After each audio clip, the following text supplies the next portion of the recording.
Welcome back, folks, and it's time to get into BMF episode 5, our review, recap, breakdown, discussion, whatever you want to call it. This episode is titled Secrets and Lies. And, honestly, this episode was the fun and wild adventures of little baby Zoe getting shopped all around. How old in the is world? 14, how old 12, is Zoe supposed to be?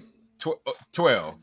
So, when the hell does like going out for ice cream just not be the thing to do?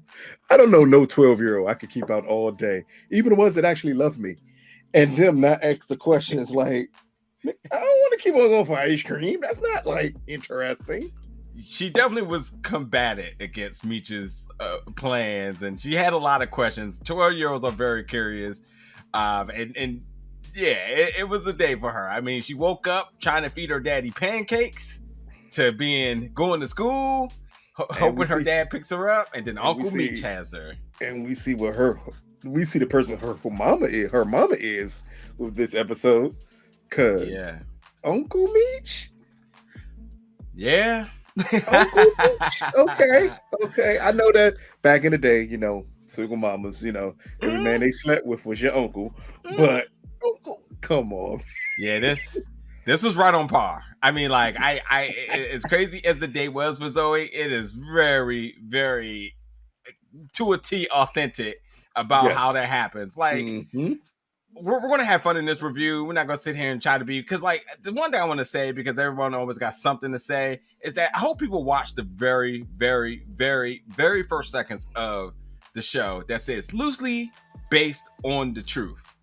Because I'm tired of comments keep saying we don't know the story. Like, they're not paying any attention to that part of it. I just don't understand how that's the commentary coming from folks talking about, well, you don't know the real BMF story. Like, what? You know what it is? We said from the very first show. I know they do. I love it. I love every bit of it. But we told y'all from the very first show, we are not going to base this off of the actual events. And why would you? Why would we? Because it's a television show. Now, if you want to break down and go to the exact events of BMF, we can. Yeah, who has discussions it's not a television show? Yeah, who has discussions on documentaries? Hey, like no. Here you go. Are y'all having discussions about Freeway when y'all watch Snowfall? I'm pretty sure y'all don't. Like, come on now. Not at all.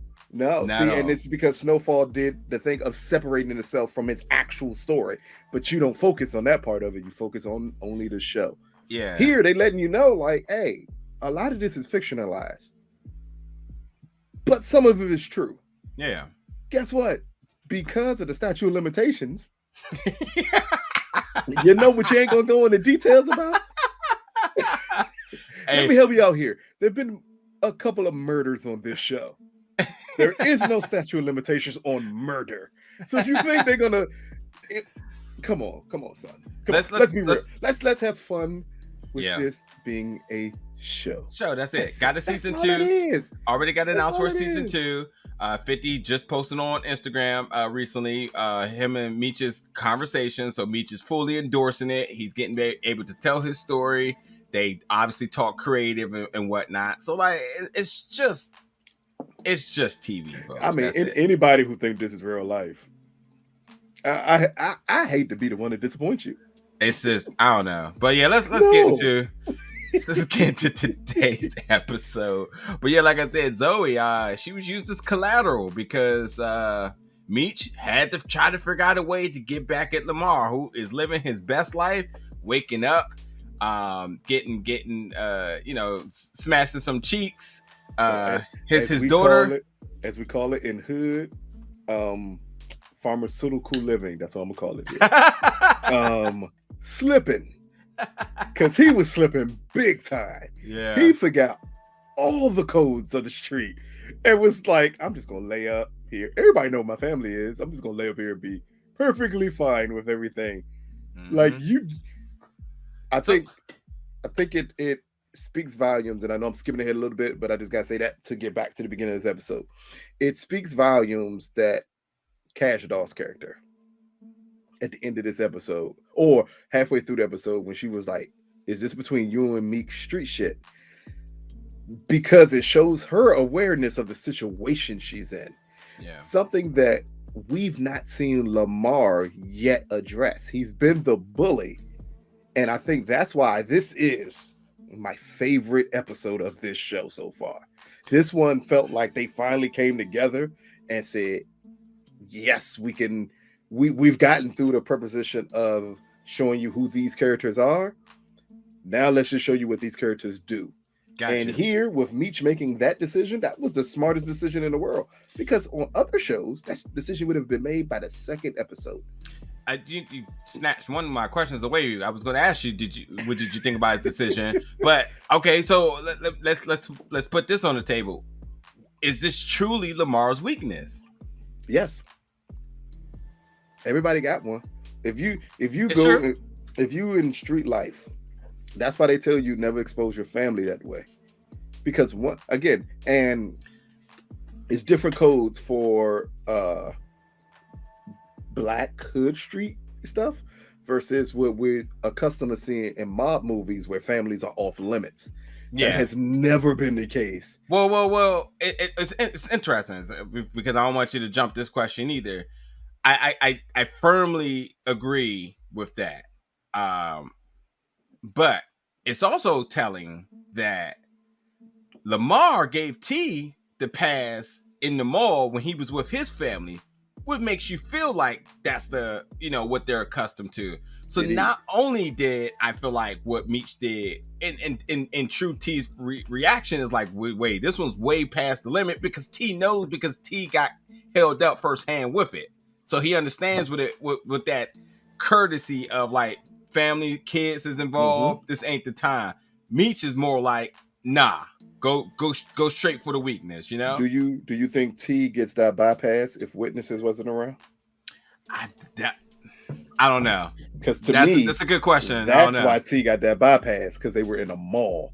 I can't do much of anything in a mall, but I feel that. But Lamar did look at the kid.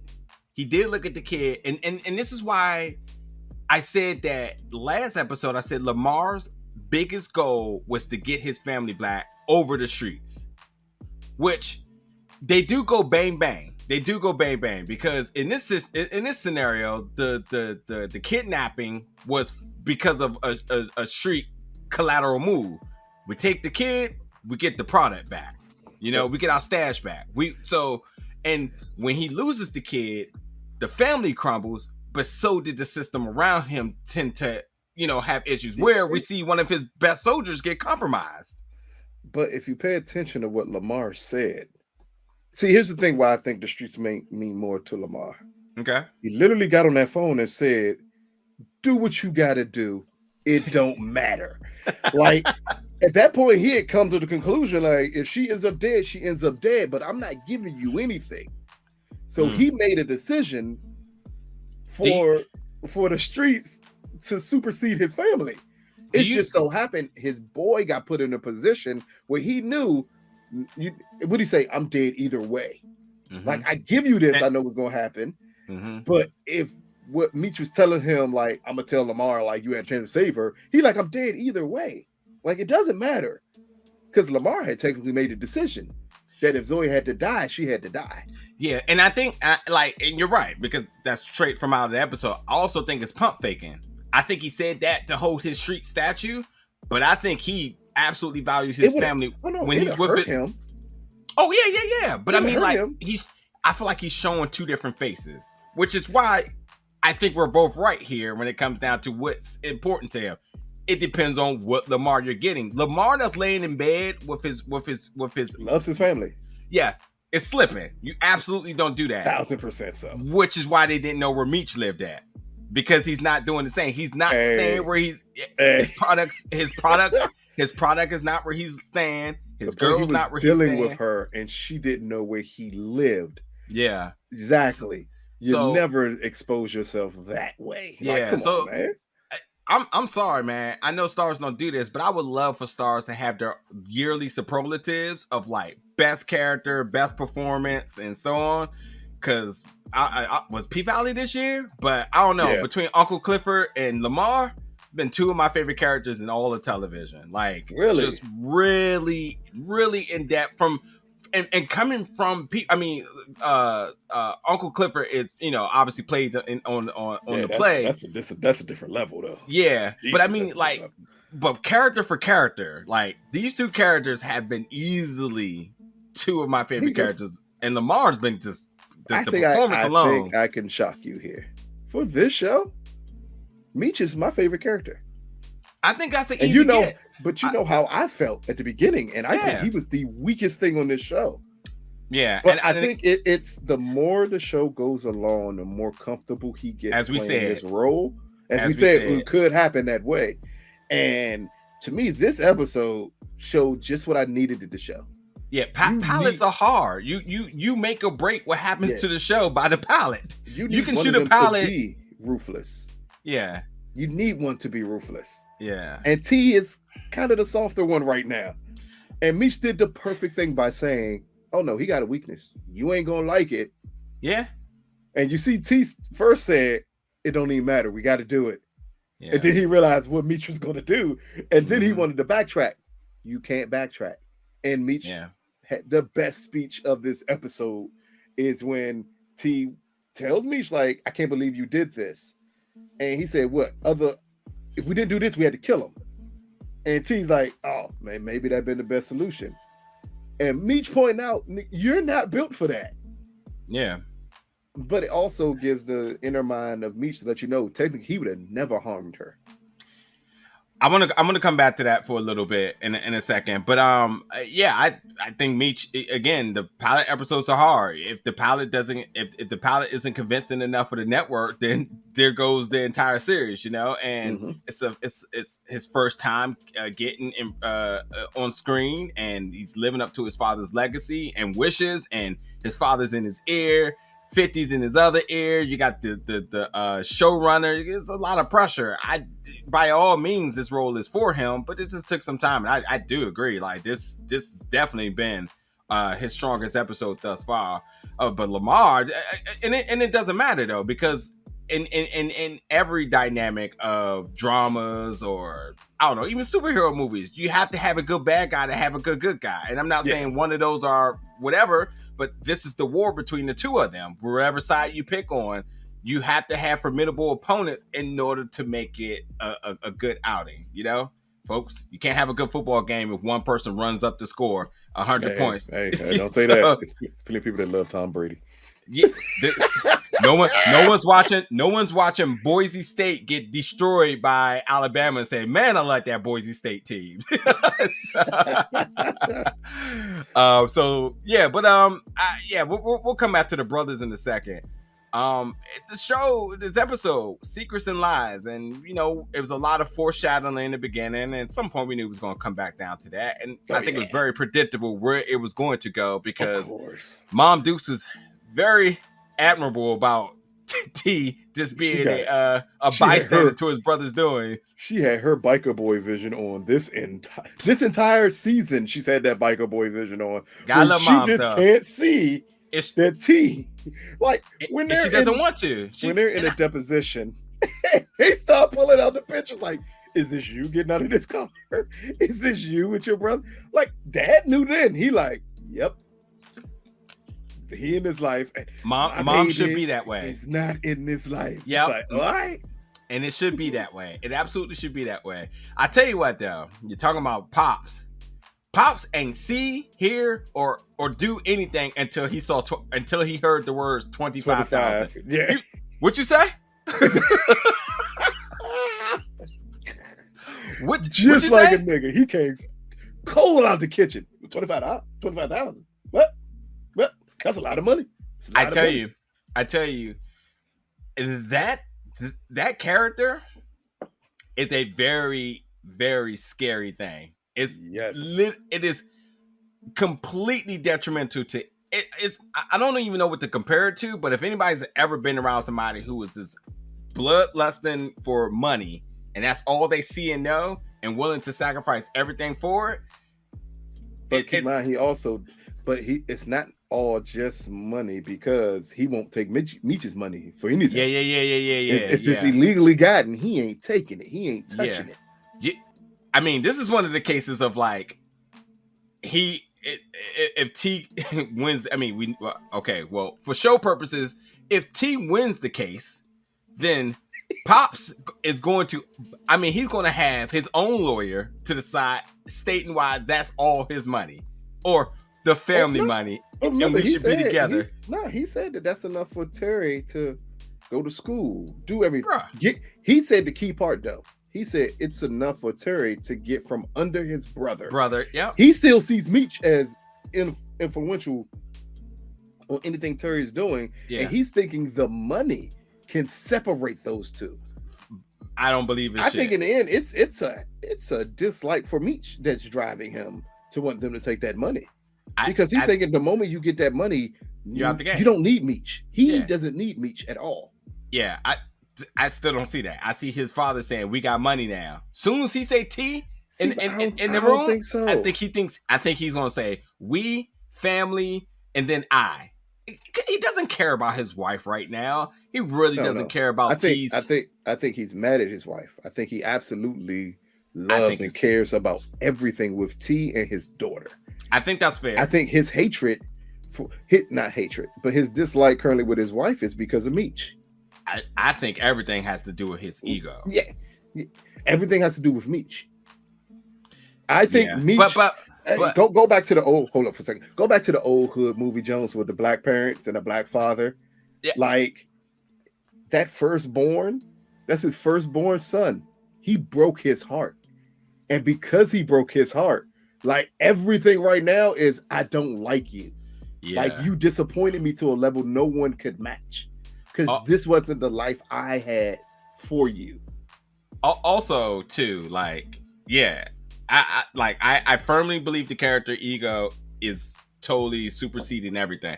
Mm-hmm. But for show purposes, and when I say show purposes, I mean the overall story arc that's happening here. Oh yeah. Let's not forget that this has been, regardless of everything that's happening with the streets and whatnot, Lamar and whatnot, this series has been a love letter from Meech to his dad.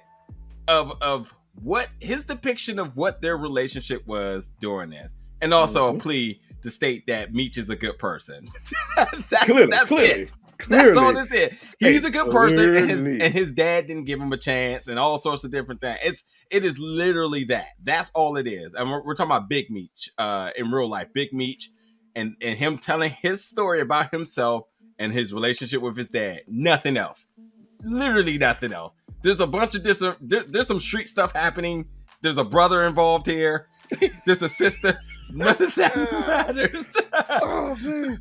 And you know what's interesting? That Meech stopped from committing suicide. True that. You know what else is interesting? I also think season 2 we may actually do start to see the show turn into the two brothers and being about the two brothers. Oh, it got to on a sentimental level. As the overview, not the events of the show, but like the reason of having a show. The first season is just building until we get to that point. Yeah. Eventually, it does become just them two to deal with. Mm-hmm. So I think, it's gonna get there eventually.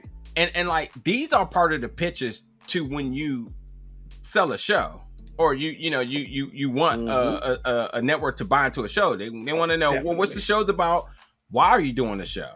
And hey.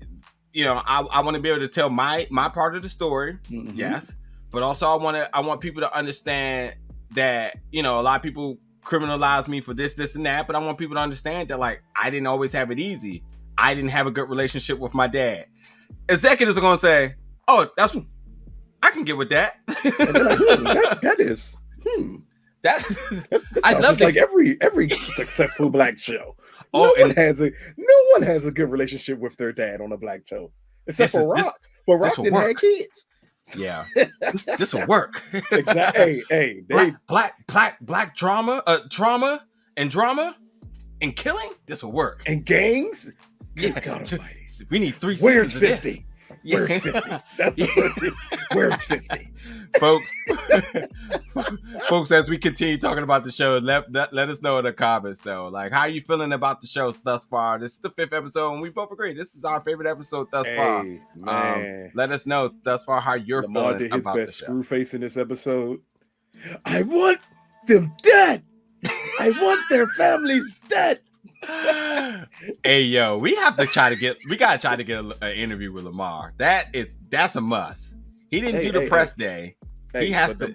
The moment his real voice kicks in, it throws people off.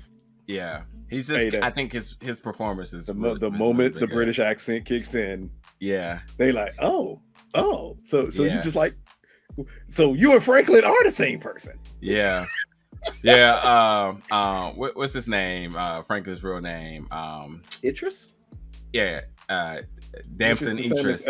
Damson Idris. Hey, just about to say. Lenny James is another one. Like, I mean, these are good Black European actors who does the accent really well and very versatile in their performances. So I'm not saying he's quite yet in that caliber, but this is a good outing. You know, we have to see more. Hey, I'm newly a fan, so I don't know his old work. So don't come for me saying I don't know everything else. Look, don't nobody know it. And I'm not saying it because he's not a good and talented actor. I'm saying it because most people, American audiences, are going to recognize him from this show. Yeah. Like he is a hated hood classic at this point. He is the new Omar. Yeah. Like look. That's not even, you can't even say that now. Yeah. Because of what's the name passing. Right. You can't just say that unless you are truly going down that territory. And that, I think that is a very safe statement. For real. Like he's a psychopath on this show. And I think they set it up even more because now you've taken away his family. I think Terry's played it right. Do you think he's just gonna stop? Like, there's no just stopping at this point. And because you took away his family, you took away his weakness. Like, Nick, what happens if Superman becomes immune to kryptonite? Like, you're screwed. Because he's going to want to come. But again, I love the way this episode progresses. From where we see Meech at, from him making that decision, to Lamar's reaction to that decision, to that big meeting Lamar had with his crew. And one of his boys said the most important thing, which is, you're the one who said this is all about business. I thought he was going to give him a whooping. Once he choked him out and had his ass out, I was like, yo, if he spanked this dude with the belt, I'm going to die. But, you know, what is interesting is that on that scene, I wasn't going to go to it yet, but on that scene, 10 was the one that said, hey, Lamar, we need as many soldiers as can. That he recognized that. 10 is in charge with the search for Zoe, and besides Kato, which we'll come back to in a second, he feels that this is the person that should get this done. He says, like, we done searched everywhere. Lamar said it's not good enough. Go back out there. And they eventually tried to set something up. They thought they had a T squared, and they didn't. That scene, I love how that scene was shot too. Yes. God, that was Lil Zane. Look, Lil Zane getting some screen time today, folks. Lil Zane out here, man. Lil Zane, ladies and gentlemen. Exactly. But what is interesting about this is that T is smart, and they're just continuing to show that T is smart. And regardless, and you already said it, but regardless of how you perceive things, Meech has been very smart in this episode. Man, he was ruthless. I think we're seeing the two brothers work in unison. And my favorite quote of it is that, as he said, they don't have to like both of us in order for us to do business. Yes, that is highly important. And what I really took from that is that we don't even have to like each other for us to do business. There you go. The most important part. And it was hilarious when Meech asked the other fella, like, am I flashy? Hey, I died. I knew it was coming. He asked him that as he had a gold and diamond ring on his hand that said, he's asking, I love that. I love that. That was damn dope. It was a realization that my brother may be right. Yeah. Because you only ask another person. You don't ask them because you thinking that the person who said it is wrong. You're asking it like, man, he got on me flashy, man. He got on an 80s Adidas tracksuit. If anybody hustled in the 80s to the 90s and you wore, well, for us in DC is a Sabiato tracksuit. But if you wore in that place, if you wore an Adidas tracksuit with the colors of BMW, because that was the key part. I noticed that. Like, of course, you're extremely flashy. Yeah. Yeah. And he had to go along with Terry because Terry is right. And again, you said that beautiful quote of, they don't got like both of us for us to do business. Yep, and for us both to win. And look, we're brothers and we'll hold each other down no matter what. Bingo. Does mean at this point now, whatever conflict that they got between one another, disagreements, whatever, they're going to be good. I love to see it. Always. It's, again, for when it's a brothers having issues with each other, that's just their issue. Yeah. I think we said we wouldn't compare it to the other show, but I think this is a good comparison point. It was the same issue with Ghost and Tommy. They were brothers. If they had their issue, even if they wanted to kill each other, that was their issue. If you, as a third party, entered into that issue, they would get together to get rid of you and then beef with each other. Yeah, Lobos. The names go on and on. Let's go to Kato here. B. Mickey is saying exactly what needs to be said. Yes. Hey, what's up, girl? You wasn't feeling me too long ago. Now you're just Googled-eyed over me. Giving it up like a porn star. Like, what's going on here? Yeah, so he's suspicious. Cool, we'll leave it at that. The interesting thing is that they're not telling just yet. But it is very clear that everyone is suspicious of Kato. She has put herself in the worst predicament ever. Because B. Mickey, the one she was trying to, win over, he not buying it. Meech comes and takes Zoe without telling her. Hey, that is the key part there. Whoops, can't be a good sign there. The Lamar says, you haven't seen him? Cool. All right, well, whatever. And then shows up, searches the entire place, asks the right questions. And then kind of vaguely says, okay, cool. Also, by the way, Lamar pulled up. I'm pretty sure Lamar was driving super fast. I know I'm about to think really deep here. We know Lamar has a muscle car. Flashy. He has money. There's no way Meech didn't see Lamar's car out front, right? No way in hell.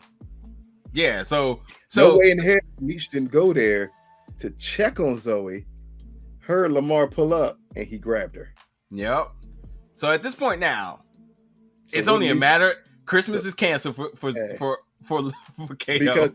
And it's not a situation when Meech does that if he thinks like, well, Kato's compromised. But if Kato's still alive after that situation, then there's questions. But how does Lamar know where she lives at? It's so many reasons why, and they're not going to show us that because it doesn't make sense for him to play his cards. I'm about to say, some things you don't want to show right away. Some things you want to let it progress out. That Meech does know when he ain't stupid.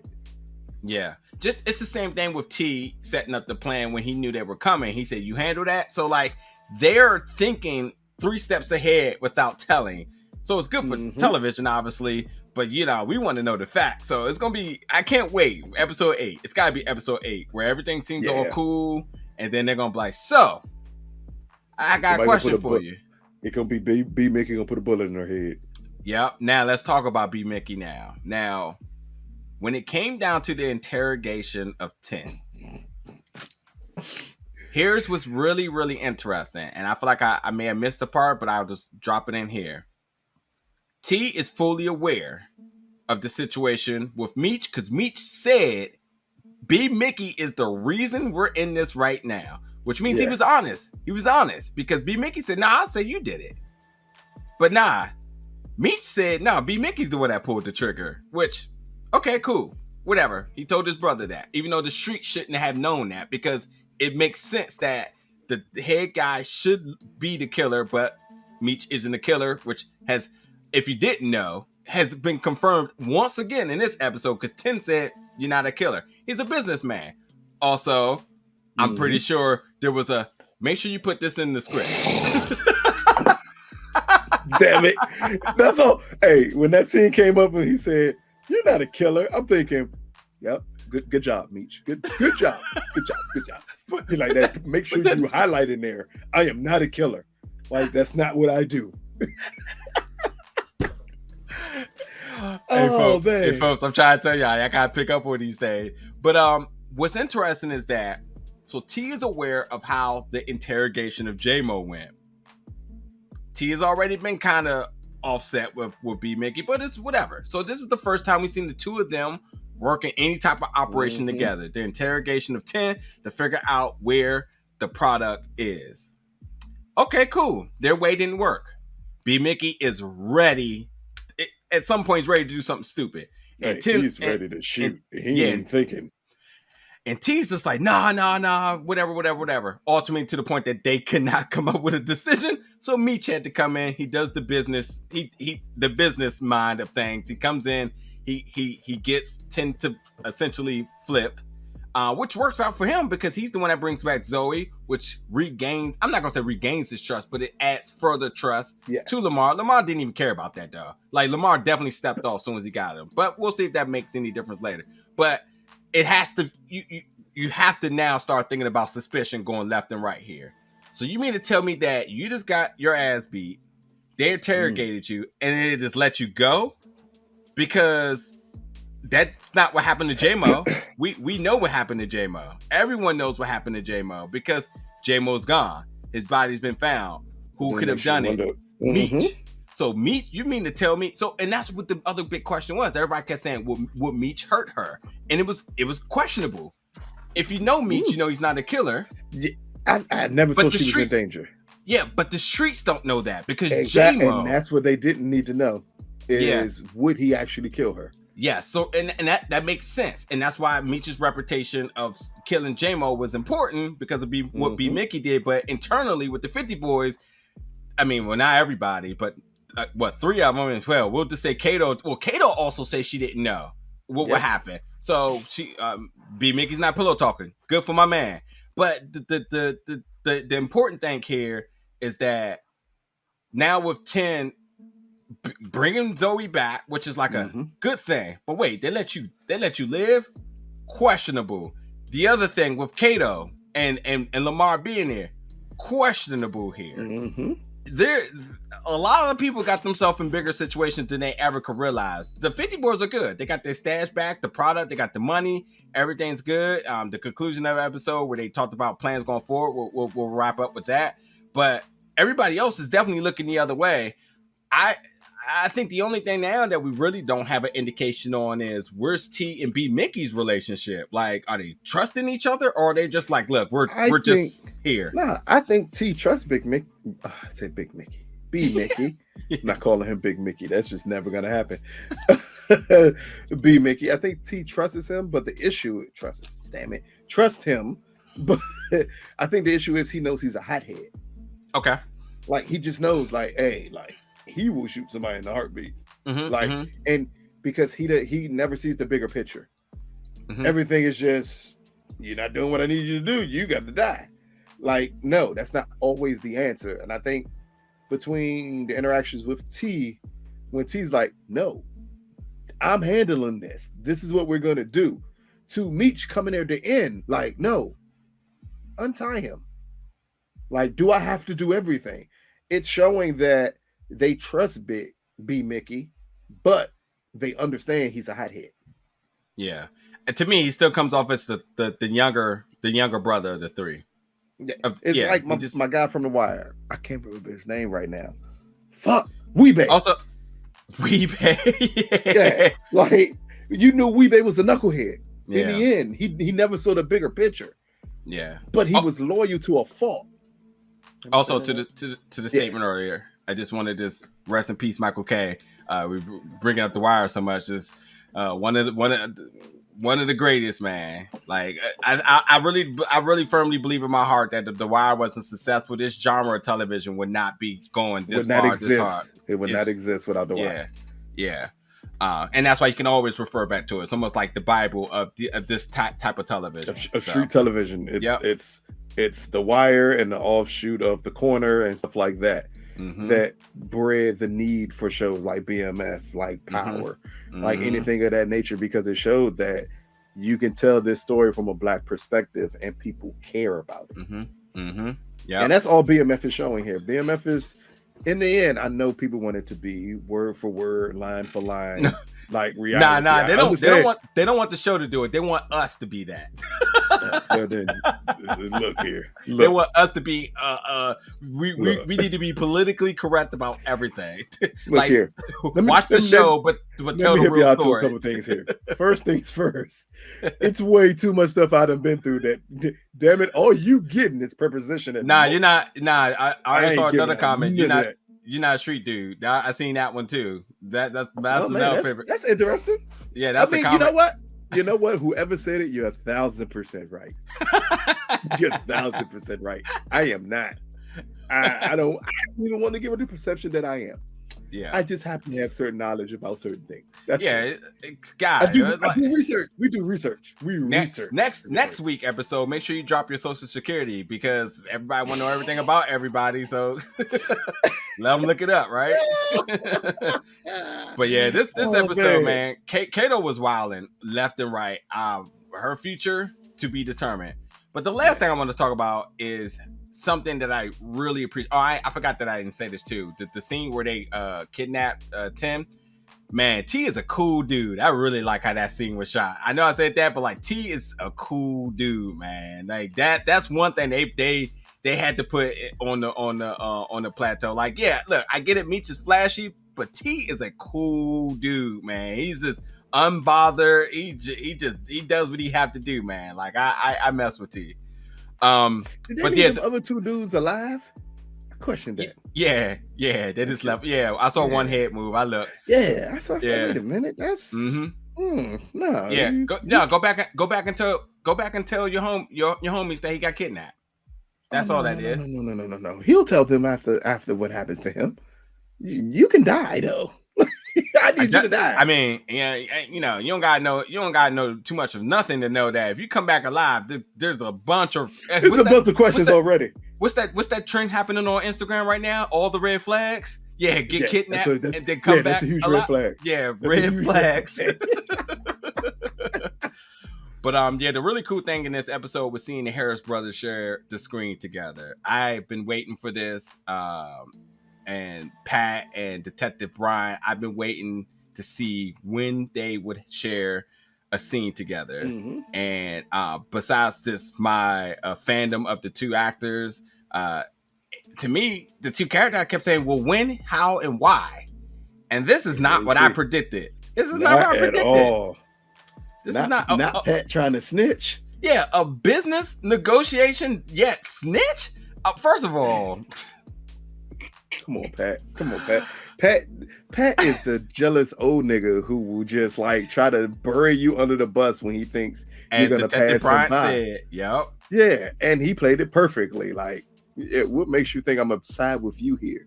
And I'm gonna be your bitch. Like, I will make you extinct. Yeah. And then he said that Meech was a mutual problem. Whoa. I was like, okay, this is definitely on the lines of some old nigga hating shit there. Boy, listen. I can't think of a word that wasn't going to be very derogatory. Nope. There's no reason to lie about it. That's an old nigga hating. Because that's all it was. From the beginning, from when Meech was like, yeah, we're done. This is it. And I own your rights. Nigga, this ain't the NBA. This ain't the NFL. You didn't draft me. Pat? Fuck you mean you own my rights? Yeah. Pat is okay. Even though, granted, I understood the perspective that Pat is coming from, because in that life, if someone led you into it and like looked out for you and stuff like that, they do feel like no matter what happens, you're gonna always owe them. And that's what Pat was saying to me. She's like, nah, man, like in the end, you can't just move away from me. Like you owe me forever. I understand that thinking, but when you get to the point of now you want to snitch, now you want to say he's I want to say miscommunicated, but it's not miscommunicated, decommunicated, something like that. The old communicated. Yeah, the old Italian way of doing business. That way don't exist in the black community when it pertains to this. Like, nah, dude, you don't have that power. But see, so when we was talking about it earlier, I kept thinking like, why? Besides just audience should know that. But there's something very important in this episode that was said that makes you understand why. When the two when Detective Brian and Pat was talking, he said, see, that's what's up with you New York niggas. Yep. Because that's what they do in New York. Every single thing that he was saying and how his personality is towards the cop and towards which I'm surprised he hadn't had a cop on the payroll in the first place anyway, because that's a very New York thing, but whatever.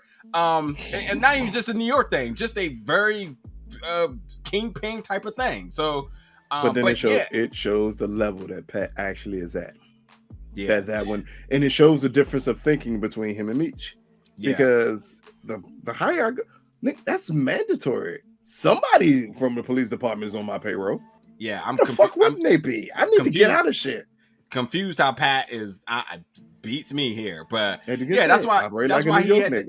It's why he had the mob mentality of how they do things, and I can do the same here, and whatever. So I mean, I don't even know. Well, I didn't grow up in New York. I wouldn't understand what y'all do there, but I didn't even know shit like that happened in New York. Like, that's weird.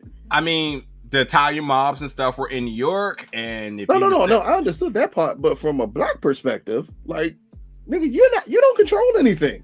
Well, okay, but see, here's the thing, and here's how I feel. I mean, we don't regularly see drug organization being ran through the family. There is a few cases, folks, yes, we know.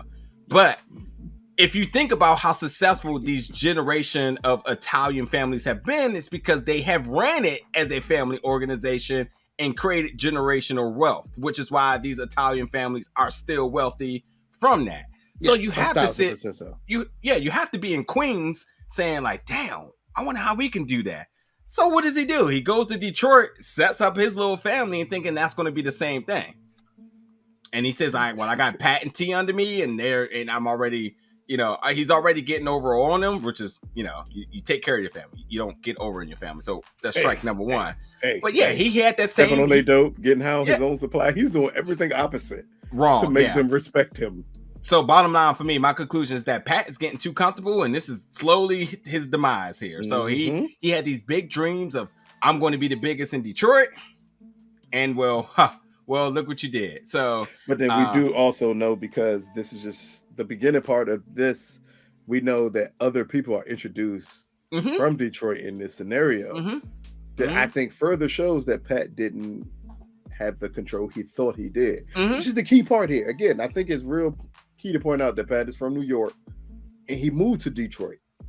So he moved to establish it. He did the can I say that name? I think I can. Is it certain guy who Tommy. Just go Tommy from Power. Just go easy here. No. I wasn't gonna go Tommy. I was gonna go real life right there. Oh yeah, that's why I said if somebody else who moved from New York to somewhere else and there's a couple of folks I can establish myself. I can establish myself and I can run this, and then things happen to prove that no, that's not the case. Like, I think that's the same thing with Pat here. Like, he moved there thinking, I can control this. I can run this. He established himself. But as it was told episodes ago when they said, nah, Pat's like been moved out the way. He's he's past his prime. And this shows it, because only when you're past your prime do you do what he's doing in this episode. He's trying to hold on by all means. And if it means he got to snitch, and I think Detective Brian pointed out perfectly, like, I wouldn't expect us to meet and you to act like this. Yeah, same. Big same. Yeah. You're a desperate nigga, and you're supposed to be the man. But everybody knows what's up with you. Now, I was bringing up Tommy because I feel like that's going to be the arc of Tommy's power, is that he left New York because New York was too hot, and he think he's going to be able to go be established in, I don't know, where they're going, to Chicago or Cali? LA. I mean, LA. Okay, yeah, they're filming in Chicago is what I think it is. Oh, but because I thought the show was supposed to be pointed in LA. Either way, but I think it's going to be the same thing. I was like, I can go there and be established, and he eventually comes back to New York or whatever. But who cares? We'll get there when we get there. We'll be covering that. You already know. But and another key thing for me here is that when people see that people get high yet high off their own supply. The mindset is that people think that, oh, they're just going to become a drug addict and et cetera, et cetera, et cetera. No, in the sense of losing control, it's because of this. It's not because of just strictly the addiction. It's because that you have no business structure around you now, because you don't cut this line, and that line that you're cutting is, pun intended, by the way. You don't get as the receiver, and you're the seller. You don't become the buyer. You don't do that, and that's where he's losing control. And that's why we're seeing this character seem to be in this swirling position of like, you never sell things that you love or you use. Yeah. Have you ever seen a good manager at Foot Locker who likes Jordans? No. Have you? The nigga steals them as much as he can. Like that's the dumbest shit in the world. But that's why he said that's rule number 1. Never get high on your own supply. In all honesty, it shouldn't be never get high on your own supply. Why, that is a golden rule, because you're fucking up your own shit. You don't do business with niggas who get high. I don't give a fuck if it's someone else's supply. I can't trust you. Yeah. It's a business move. Have you ever seen the Avon people use their own product? Fuck ass no. Fuck no. I'm pushing this to other folks. Like, nah. Nigga, you ain't never seen a Tupperware salesman have Tupperware at home. Let's wrap up the show. Look, last thing I'm gonna say is that Detective Brian got heat on him, folks. The Detective Lopez, who's never been chilled but one episode, who you thought was like the newcomer, clearly isn't. Like, this guy's already fully established. I don't know why I got that impression that he was like the new hiree, and he's like, yeah, go with the OG. No, this guy seems to have a lot of experience with him, So one more show where we get a new Detective Rodriguez. I'm tired of these Detective Rodriguez just popping up everywhere, just fucking up the flow and shit. Yeah, and then this the last scene, hiding out in a Volvo, like Nick one from where I was at. I'd have noticed that for immediately. I'm like, what the fuck is driving a Volvo? Yeah. And then the last scene, folks, Mom finding out the truth. T is partners with Meech. She dropped her wine or water. It could water. Be either. She was drinking water. It could be either. She had her gown on. It could be either. You never know. But hey, it doesn't matter though, because at the end of the day, that scene never happened to her. Because I guarantee next episode, she's gonna be in denial. She's gonna be like, no, that's not my baby. Not my baby. Not my baby. I don't know what I saw there. I was sleepwalking. I must have been sleepwalking and I dropped my water. I don't know what happened. Oh my God. Folks, jump. She see them with all the packs on the bed and she gonna be like, nope. Those are just pillows.